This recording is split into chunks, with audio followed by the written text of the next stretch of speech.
Hey guys, this is Kathy from Parents Academy. We haven't been able to do any in-person workshops, but I figure that's not going to stop me from coming in to talk about some of the challenges that families are facing. A lot of what I've heard from parents, kids, and teachers alike is that homeschooling is hard. There's no question about that. We were none of us prepared for this or expecting it to last anything like the amount of time it has lasted.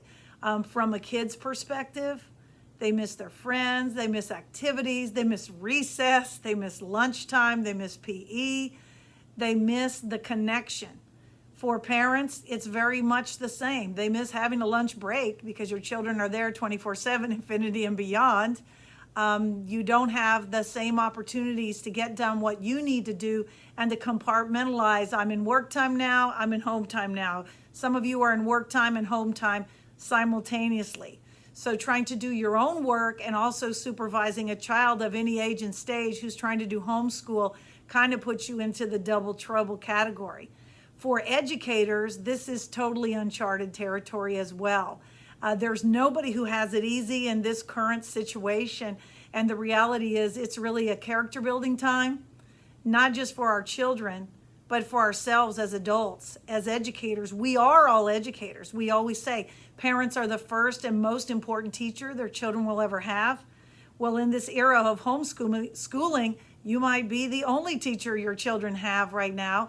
And looking at how to navigate and have grace and have patience, and to realize that we cannot measure the value of the day by whether we got every single thing done. I think we get ourselves all worked up, and there are a lot of guidelines, there's a lot of work required, and there's nothing to compare to what we're going through right now as the months wear on. Whatever your child is learning, they're making some advancement. Their top level learning may not be the same right now as it is other times in life, but the reality is if we can show the tenacity, if we can show that we're going to keep trying and tomorrow's a new day and we'll try again later, that says to our children that there will be obstacles and we're willing to work through those obstacles with them. Everybody's losing their stack at least part of the time. And the reality is that we're used to taking a breather, and there's not a break. 24/7, infinity and beyond, you're with your kids. Those of you that have children going back to school, there's another whole set of worries with that. So whether they're at home, they're hybrid, they're at school, there's online, or they're in person, every one of us is facing challenges. As grandparents, the worry is there. Are the little ones learning what they need to learn? Are the older ones getting what they need? We worry about what they're missing out, but I want to take a minute for us to think about what are they gaining. They are gaining more family time, more dinner around the table, possibly more playtime with their family members, and there's some relationship building that's going on right now that might not have happened without the current situation. We're definitely being tested, we're being tried, and hopefully we're all going to pass the year. And when I say pass the year, pass on some good things. Our children are going to coping school by watching us. So we have to look at what can I do as a parent to help myself? How do I keep my cool? How do I adjust my expectations of myself and of my child? If we're having the A+ mentality all the time, we're going to be ready for that A+ heart attack because we're expecting so much of ourselves and of others. And the reality is none of us knows when this is going to be over, but we do know is that we have today to continue to express to our child that we love and value them. We're glad that they're in our life. We have today to thank and appreciate educators who do this kind of work all the time. And I can say as an educator myself, sometimes it's easier to teach other kids than it is your own. I remember when my son was in about 6th grade and I'm trying to help him with dividing fractions or, some math that he was not catching on to, and he got really frustrated.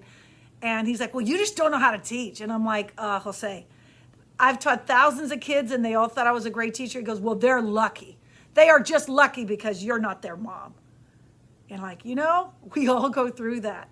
There are times when we can help someone better than we can help our families. And sometimes we can listen to someone better than we can listen to someone that gave us their DNA.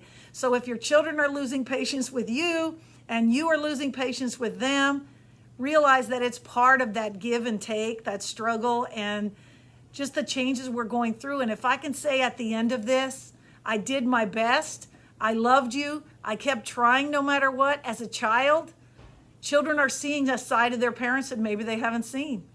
And hopefully it's not all scary.